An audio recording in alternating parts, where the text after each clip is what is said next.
ഇതേ തൊട്ടിത്തിരി മണപ്പിക്കണം. പിന്നെ നെറ്റിയിലും കഴുത്തിലും പുരട്ടണം. നെറുകയിൽ വെക്കണം. അത് അവസാനം മതി. ഓ എന്റെ ഭഗവതി കാത്തുകൊള്ളതേ. ഞാനെന്നും പറയണതാ, തനിച്ചു കുളത്തിൽ പോകണ്ടാന്ന്. ആദ്യം കണ്ടപ്പോ വിഷബാധ ഏറ്റുന്നാ തോന്നിയേ. ഹേയ്, അതിന്റെ യാതൊരു ലക്ഷണവുമില്ല. മോളെ കാർത്തി മോളെ, എന്റെ കുട്ടിയെ ചെമ്മാരി. അടിയൻ ഈ സുഖേടിന് ഇത് കൊടുത്തപ്പോ തന്നെ സുഖാവേണ്ടതാ. ഇനിയിപ്പോ എന്താ ചെയ്യേണ്ടത് ചെമ്മാരി? അല്ല മോളെ നമുക്ക് ആശുപത്രി കൊണ്ടുപോവാ.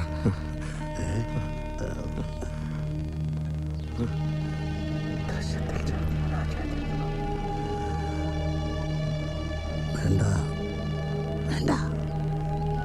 ജമ്മാരി, കണ്ണൻ എന്താ പറഞ്ഞത്? എന്തായാലും പറയുക, എങ്ങനെയെങ്കിലും എന്റെ മോളെ രക്ഷിക്കുക. അടിയൻ എൻ്റെ കണ്ണനോട് പൊറുക്കണം. ഏത് സുഖേട് കാണാനും കണ്ണന് കഴിയുമെന്നറിയാം.